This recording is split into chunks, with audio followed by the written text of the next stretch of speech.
തയ്യാറാക്കിയിരിക്കുന്നത് ബൂസ്റ്റ് വെച്ചിട്ടൊരു സ്പോഞ്ച് കേക്കാണ് കേട്ടോ. അപ്പോൾ എങ്ങനെയാണ് തയ്യാറാക്കിയിരിക്കുന്നത് എന്നുള്ളത് വീഡിയോ സ്കിപ്പ് ചെയ്യാതെ മൊത്തത്തിൽ കണ്ടു നോക്കൂ കേട്ടോ. അപ്പോൾ ഇതുപോലെ നല്ല പെർഫെക്റ്റ് ആയിട്ട് നല്ല സ്പോഞ്ച് പോലെയുള്ള ഈ ഒരു കേക്ക് എങ്ങനെ തയ്യാറാക്കാം എന്നുള്ളത് നിങ്ങൾക്ക് വീഡിയോ മൊത്തത്തിൽ കാണുമ്പോൾ മനസ്സിലാവും കേട്ടോ. അപ്പോൾ കുട്ടികൾക്കൊക്കെ ഇഷ്ടപ്പെടുന്നൊരു സംഭവമാണല്ലോ ബൂസ്റ്റ്. അപ്പോൾ അത് വെച്ചിട്ട് നല്ല കറക്റ്റായിട്ട് എങ്ങനെ തയ്യാറാക്കാം എന്നുള്ളതാണ് വീഡിയോയിൽ ഉൾപ്പെടുത്തിയിരിക്കുന്നത്. ഡീറ്റെയിൽഡ് ആയിട്ട് ഞാൻ പറഞ്ഞു തരുന്നുണ്ട്. അപ്പോൾ വീഡിയോ മൊത്തത്തിൽ കാണാൻ ശ്രദ്ധിക്കണം കേട്ടോ. അപ്പോൾ കണ്ടുകൊണ്ടിരിക്കുന്ന സമയത്ത് നിങ്ങൾക്ക് ഇഷ്ടപ്പെട്ടിട്ടുണ്ടെന്നുണ്ടെങ്കിൽ ലൈക്ക് ചെയ്യാനും പിന്നെ ഫാമിലി ഫ്രണ്ട്സിനൊക്കെ ഒന്ന് ഷെയർ ചെയ്യാനും മറക്കരുത്. സബ്സ്ക്രൈബ് ചെയ്യാതെ കാണുന്നവരൊന്ന് സബ്സ്ക്രൈബ് ചെയ്ത് സപ്പോർട്ട് ചെയ്യുകയും ചെയ്യണം കേട്ടോ. അപ്പോൾ നമുക്ക് പെട്ടെന്ന് തന്നെ വീഡിയോയിലേക്ക് കടക്കാം. അപ്പോൾ ഞാൻ ഈ ഒരു കേക്ക് തയ്യാറാക്കുന്നത് കുക്കറിലാട്ടോ. കുക്കറിലാണ് ഈ ഒരു കേക്ക് ഇന്ന് തയ്യാറാക്കിയിരിക്കുന്നത്. അപ്പോൾ അതിന് വേണ്ടിയിട്ട് ആദ്യം തന്നെ കുക്കർ ഒന്ന് സെറ്റ് ചെയ്ത് വെക്കണം. അപ്പോൾ അതിന് വേണ്ടിയിട്ട് കുറച്ച് ഓയിലൊന്നും ബ്രഷ് ചെയ്ത് കൊടുക്കുന്നുണ്ട്. കുക്കറിൻ്റെ അടിഭാഗത്തും സൈഡ് ഭാഗത്തും ഒക്കെ നല്ല രീതിയിലൊന്ന് ഓയിലൊന്ന് ബ്രഷ് ചെയ്ത് കൊടുക്കാം. അപ്പോൾ കേക്ക് ഉണ്ടാക്കുന്നതിന് മുമ്പ് തന്നെ നമ്മൾ ഈ ഒരു ഏതിലാണോ ഉണ്ടാക്കുന്നത് അതൊന്ന് സെറ്റ് ചെയ്ത് വെക്കണം കേട്ടോ.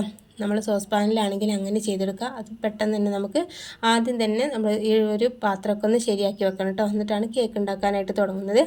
അപ്പോൾ ഞാനിതിൻ്റെ അടിഭാഗത്ത് ബട്ടർ ഷീറ്റ് ഒന്ന് വെക്കുന്നുണ്ട് കേട്ടോ. ബട്ടർ പേപ്പർ ഇല്ലയെന്നുണ്ടെങ്കിൽ കുഴപ്പമൊന്നുമില്ല. ഈ ഓയിലൊന്ന് ബ്രഷ് ചെയ്യുന്നതിൻ്റെ മുകളിലായിട്ട് ഇതുപോലെ മൈദ ഇട്ട് കൊടുക്കുക. എന്നിട്ടൊന്ന് തട്ടി കൊടുത്താൽ മാത്രം മതി. അപ്പോൾ ബട്ടർ ഷീറ്റ് ആകുമ്പോൾ നമുക്ക് ഈ കുക്കറിൽ നിന്ന് വിടിയിച്ചെടുക്കാനായിട്ട് ഈസി ആയിട്ട് പറ്റിക്കോളും.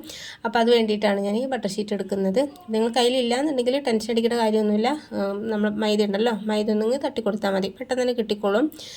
അത് മൊത്തത്തിലൊന്ന് സെറ്റ് ചെയ്തിട്ട് ഒരു സൈഡിലേക്ക് വെക്കുന്നുണ്ട്. ഇനി നമുക്ക് ഡ്രൈ ഇൻഗ്രീഡിയൻസ് ഒക്കെ ഒന്നെങ്കിൽ അരിച്ചെടുക്കാം. അപ്പോൾ അതിന് വേണ്ടിയിട്ട് ഞാനിത് മൈദപ്പൊടി എടുത്തിട്ടുണ്ട് കേട്ടോ. ആ ഒരു ബൗളിൽ നിറച്ചെടുത്തിട്ടുണ്ട്. എന്നിട്ട് ഞാനിതൊന്നും അരിച്ചെടുക്കണം. അപ്പോൾ നമ്മൾ നല്ല രീതിയിലാണ് അരിച്ചെടുക്കണം കേട്ടോ. ഇതിലെന്തെങ്കിലും കട്ടയോ കരടോ എന്തെങ്കിലുമൊക്കെ ഉണ്ടെങ്കിൽ അതൊന്നും റിമൂവ് ചെയ്യാൻ വേണ്ടിയിട്ടാണ്. നല്ല സോഫ്റ്റായി കിട്ടണം എന്നുണ്ടെങ്കിൽ ഇതുപോലെ നല്ല രീതിയിലൊന്നും അരിച്ചെടുക്കണം. ഈ ഒരു സ്റ്റേജ് എന്തായാലും സ്കിപ്പ് ചെയ്യാതെ ചെയ്യണം കേട്ടോ. കേക്കൊക്കെ പെർഫെക്റ്റ് ആയിട്ട് കിട്ടണം എന്നുണ്ടെങ്കിൽ ഇതുപോലെ എന്തായാലും ചെയ്തെടുക്കണം. അപ്പോൾ ഞാനിത് ചെറിയൊരു അരിപ്പായത് കൊണ്ടാണ് കേട്ടോ ഇത് കുറച്ച് ഇട്ട് കൊടുത്തിട്ടൊന്ന് അരിച്ചെടുക്കുന്നത്. വലിയതാണെങ്കിൽ എല്ലാം കൂടി ഒരുമിച്ച് ഇട്ട് കൊടുത്തിട്ട് അരിച്ചെടുത്താൽ മതി. പിന്നെ അതിലേക്ക് ഞാൻ ബേക്കിംഗ് സോഡ 1/2 ടേബിൾ സ്പൂൺ ചേർത്ത് കൊടുക്കുന്നുണ്ട്. അപ്പക്കാരുണ്ടല്ലോ അത് കേട്ടോ. പിന്നെ ഒന്ന് മധുരം ബാലൻസ് ചെയ്യാൻ വേണ്ടിയിട്ട് ഒരു നുള്ളു ഉപ്പ് കൂടി ചേർത്ത് കൊടുത്തിട്ട് ഒന്ന് അരിച്ചെടുക്കുന്നുണ്ട്. പിന്നെ 2 ടേബിൾ സ്പൂൺ ബൂസ്റ്റാണ് ഇട്ട് കൊടുക്കുന്നത്. നമ്മൾ മെയിനായിട്ടുള്ള ഇൻഗ്രീഡിയൻ്റ് ആണല്ലോ ബൂസ്റ്റ്. അപ്പോൾ അതുകൂടി ഇട്ട് കൊടുത്തിട്ട് അത് നല്ല രീതിയിലൊന്ന് അരിച്ചെടുക്കാം. അപ്പോൾ നമ്മൾ ഒരു പ്രാവശ്യം മാത്രം അരിച്ചെടുത്താൽ പോരാ കേട്ടോ. ഒരു 3-4 പ്രാവശ്യം എന്തായാലും അരിച്ചെടുക്കണം. എന്നാലാണ് കറക്റ്റായിട്ട് നമുക്ക് സ്പോഞ്ചായിട്ട് കിട്ടുള്ളൂ.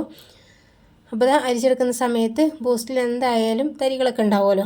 അപ്പോൾ നമുക്കിതുപോലെ ഒന്ന് അരിച്ചെടുക്കുന്ന സമയത്ത് ബാക്കി തരികളൊക്കെ ഇതുപോലെ ഉണ്ട് കേട്ടോ. ഇത് മിക്സിൻ്റെ ചെറിയ ജാറിലിട്ട് കൊടുത്തിട്ട് ഒന്നുകൂടി ഒന്ന് അടിച്ചെടുത്തിട്ടാണ് ഞാനിതിൽ ഇട്ട് കൊടുക്കുന്നത്.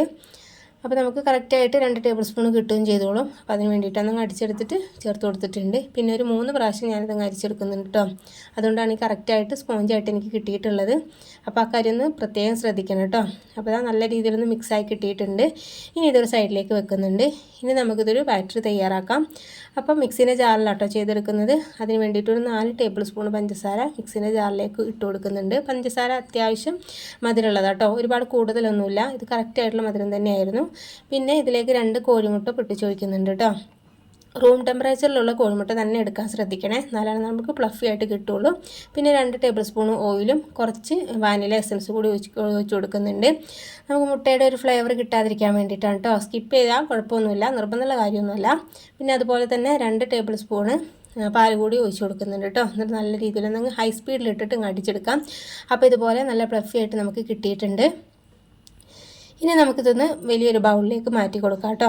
അപ്പോൾ വാനില എസൻസിൻ്റെ കാര്യം പ്രത്യേകം പറഞ്ഞത് എന്താണെന്ന് വെച്ചാൽ ഇല്ലാന്നുണ്ടെങ്കിൽ ടെൻഷൻ അടിക്കേണ്ട കാര്യമൊന്നുമില്ല. നമ്മൾ ബൂസ്റ്റ് വെച്ചിട്ടാണല്ലോ ഈ ഒരു കേക്ക് തയ്യാറാക്കിയിരിക്കുന്നത്. അപ്പോൾ മുട്ടയുടെ ഒരു സ്മെല്ലും തന്നെ ഈ ഒരു കേക്കിന് കിട്ടില്ല കേട്ടോ.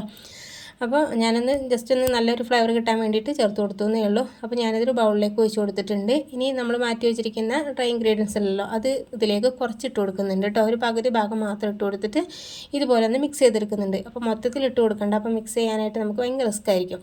അപ്പോൾ കുറച്ചിട്ട് കൊടുത്തതിന് ശേഷം ഇതുപോലെ സ്ലോ ആയിട്ട് ഇതുപോലെ പതുക്കെ അങ്ങോട്ട് മിക്സ് ചെയ്തെടുത്താൽ മതി കേട്ടോ. ഇതുപോലെ റൗണ്ട് ഷേപ്പിൽ തന്നെ അങ്ങ് മിക്സ് ചെയ്തെടുക്കാം. ഹറിബറി ആയിട്ട് ഒരുപാട് സ്പീഡിൽ ചെയ്തെടുക്കണ്ട. അപ്പോൾ നമ്മൾ ഈ ഫ്ലഫ്നെസ് ഒക്കെ നഷ്ടപ്പെടും കേട്ടോ. അപ്പോൾ ബാക്കിയുള്ളത് കൂടി ഞാനിത് ഇതിലേക്ക് ഇട്ട് കൊടുക്കുന്നുണ്ട്. എന്നിട്ട് അത് നല്ല രീതിയിലൊന്ന് മിക്സ് ചെയ്തെടുക്കുന്നുണ്ട് കേട്ടോ. ഇത് ഞാൻ വീഡിയോ സ്പീഡ് ചെയ്തതാണ്. അപ്പോൾ ഇതുപോലെ സ്പീഡിലല്ല ചെയ്യേണ്ടത്, പതുക്കെ തന്നെ ചെയ്യാൻ ശ്രദ്ധിക്കണേ, എന്നാലാണ് സ്പോഞ്ചായിട്ട് കിട്ടുള്ളൂ. അപ്പോൾ ഇതാ നല്ല രീതിയിലൊന്ന് മിക്സ് ചെയ്തെടുത്തിട്ടുണ്ട്. ഇതുപോലെ ഒരു കൺസിസ്റ്റൻസിയിലാട്ടോ നമുക്ക് വേണ്ടത്. ഈ ഒരു പാകത്തിന് വേണം. റിബൺ ഷേപ്പ് അങ്ങനെയാണ് കേട്ടോ വേണ്ടത് നമുക്ക്. അപ്പോൾ ഇനി ഒരു കുക്കറിലേക്ക് ഒഴിച്ച് കൊടുക്കാം. അപ്പോൾ ആ കുക്കറിലേക്ക് ഒഴിച്ച് കൊടുക്കുന്ന സമയത്ത് കണ്ടില്ലേ റിബൺ ഷേപ്പിൽ ഇതുപോലെ ഇങ്ങനെ വീഴണം. അതാണ് കറക്റ്റ് ആയിട്ടുള്ളൊരു പാകം എന്ന് പറയുന്നത്. അപ്പോൾ ഇത് മൊത്തത്തിലായിട്ട് ഞാനിത് ഈ കുക്കറിലേക്ക് ഒഴിച്ച് കൊടുക്കുന്നുണ്ട്. ഈ സമയത്ത് ഫ്ലെയിമൊന്നും ഓൺ ചെയ്തിട്ടില്ല കേട്ടോ. ഇനി നമുക്കിതൊന്ന് തട്ടി കൊടുക്കാം കേട്ടോ. തട്ടി കൊടുത്തിട്ടുണ്ടെങ്കിൽ എയർ ബബിൾസ് ഒക്കെ ഉണ്ടെങ്കിൽ ഒന്ന് പുറത്ത് പോകാൻ വേണ്ടിയിട്ടാണ്. അപ്പോൾ നല്ല രീതിയിലൊന്നങ്ങ് ടാപ്പ് ചെയ്ത് കൊടുത്തിട്ടുണ്ട്. ഇനി നമുക്കിതൊന്ന് ഫ്ലെയിം ഒന്ന് ഓൺ ചെയ്യണം കേട്ടോ. അപ്പോൾ അതിന് വേണ്ടിയിട്ടൊന്ന് അടച്ച് വെക്കുന്നുണ്ട്. അടച്ച് വെക്കുന്ന സമയത്ത് നമ്മൾ ഒരിക്കലും തന്നെ വെയിറ്റ് ഇടരുത്. വെയിറ്റ് ഇടാതെ ഇതുപോലെ നമ്മൾ അടച്ച് വെച്ചിട്ട് ഒന്നങ്ങ് കുക്ക് ചെയ്തെടുക്കാം. കുക്ക് ചെയ്യുന്ന സമയത്ത് ഇതുപോലെ കട്ടിയുള്ള ഏതെങ്കിലും ഒരു പാൻ വെക്കുന്നതായിരിക്കും നല്ലത്. അപ്പോൾ കറക്റ്റായിട്ട് നമുക്ക് അടിഭാഗം ഒന്നും കരിയാതെ കറക്റ്റായിട്ട് കിട്ടിക്കോളും.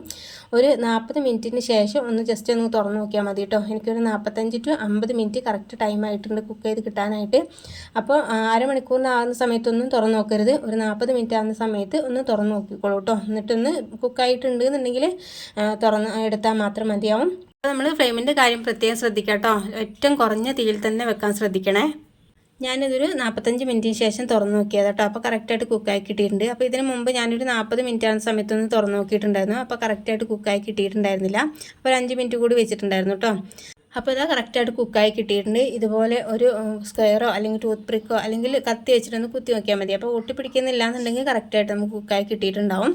അപ്പോൾ ഇതാ ചൂടാറിയതിന് ശേഷം ഇതുപോലെ കത്തി വെച്ചിട്ട് സ്പാച്ചിൽ വെച്ചിട്ട് സൈഡ് ഭാഗം ഒന്ന് പിടിക്കുന്ന സമയത്ത് കറക്റ്റായിട്ട് നമുക്ക് വിട്ട് കിട്ടിക്കൊള്ളൂ കേട്ടോ. അപ്പോൾ ചൂടാറിയതിന് ശേഷം മാത്രം ഇതുപോലെ ചെയ്തെടുക്കണം. അപ്പോൾ പെട്ടെന്ന് തന്നെ പാത്രത്തിൽ നിന്ന് കുക്കറിൽ നിന്ന് നമുക്ക് റിമൂവ് ചെയ്തെടുക്കാനായിട്ട് കഴിയും. അപ്പോൾ ഇതുപോലെ ഒന്ന് പെട്ടെന്ന് റിമൂവ് ചെയ്തെടുത്തിട്ടുണ്ട് കേട്ടോ. അപ്പോൾ ബട്ടർ ഷീറ്റ് നമുക്ക് വെച്ചതുകൊണ്ട് തന്നെ അടിഭാഗം ഒട്ടും തന്നെ കരിയാതെ പെട്ടെന്ന് തന്നെ റിമൂവ് ചെയ്തെടുക്കാനായിട്ട് കഴിഞ്ഞിട്ടുണ്ട്. അപ്പോൾ അത് മക്കളിങ്ങനെ ഇങ്ങനത്തെ പണികളൊക്കെ എടുക്കാനായിട്ട് ഭയങ്കര താല്പര്യം കേട്ടോ. അപ്പോൾ രണ്ടുപേരും ബട്ടർ ഷീറ്റൊക്കെ ഒന്ന് മാറ്റുന്ന തിരക്കിലായിരുന്നേ. അപ്പോൾ ഇതാ മൊത്തത്തിൽ എടുത്തിട്ടുണ്ട്. അപ്പോൾ ഇത് കണ്ടില്ല, തൊട്ട് നോക്കുന്ന സമയത്ത് തന്നെ നല്ല സ്പോഞ്ചി ആയിട്ട് നല്ല ടേസ്റ്റി ആയിട്ടുള്ളൊരു കേക്ക് തന്നെയാണിത്. അപ്പോൾ ബൂസ്റ്റൊക്കെ ഇഷ്ടപ്പെടുന്നവർ എന്തായാലും ഒന്ന് ട്രൈ ചെയ്ത് നോക്കിയിട്ട് ഫീഡ്ബാക്ക് അറിയിക്കാൻ മറക്കരുത് കേട്ടോ. അപ്പോൾ ഇതാ അടിഭാഗം ഒട്ടും തന്നെ കരിയാതെ നമുക്ക് കറക്റ്റായിട്ട് കിട്ടിയിട്ടുണ്ട് ഈ ഒരു കേക്ക്.